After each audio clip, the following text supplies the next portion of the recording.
The wave pattern on the 4-hour chart for EURUSD has been revised, unfortunately, not for the better. It is still too early to conclude that the upward trend section has ended, but the recent decline in the euro has made it necessary to adjust the wave structure. At this stage, we can see a series of 3 wave structures ABC. It is reasonable to assume that they form part of a larger wave 4 within the overall upward trend segment. In this case, wave 4 has taken on an unusually extended form, though the overall integrity of the wave structure remains intact. The formation of the upward trend continues, and the fundamental background still mostly supports currencies other than the US dollar.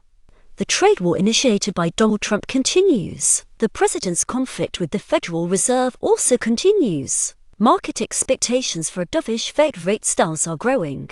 The US government shutdown drags on. The labor market continues to cool. In my view, the upward trend is not yet complete, and its targets extend as high as the 1.25 level. Based on this, the euro may continue to decline for some time even without any solid reason for doing so, as has been the case over the past 3 weeks, but the wave analysis still points to an eventual rise in prices. The EURUSD rate barely moved on Wednesday, and volatility remained extremely low. For the 3rd consecutive day, the market has been clearly waiting for the Federal Reserve meeting. Honestly, there isn't much to expect, and we'll discuss the meeting in more detail in other analyses, but surprises are always possible. Immediately after the announcement, Jerome Powell will deliver a speech, but it makes no sense to speculate on the tone of his remarks for now. Returning to the current situation, during the first 3 days of this week, the market received only 2 economic reports. In Germany, the Business Climate Index and Consumer Confidence Index were released. These indicators might be of interest to German traders,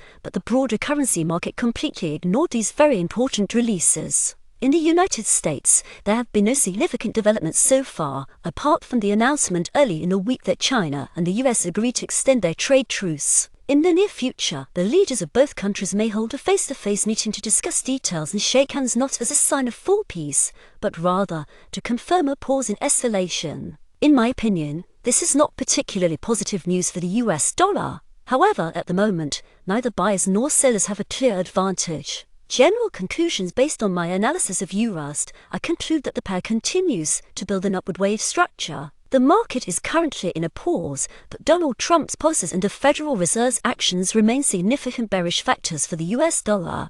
The targets of the current trend may extend up to the 1.25 level. At the moment, we are likely observing the formation of corrective wave 4, which has taken on a very complex and prolonged shape. Therefore, in the short term, I still favor long positions. By the end of the year, I expect the euro to rise to around 1.2245, which corresponds to the 200.0 Fibonacci level.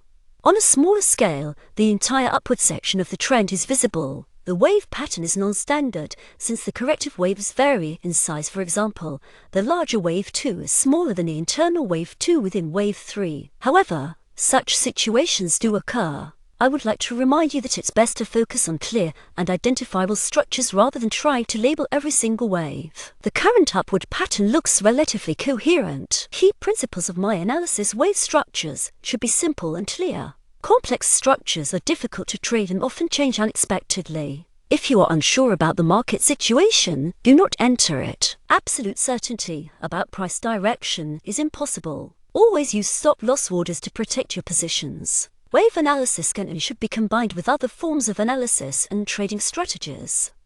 The material has been provided by robotfx.org.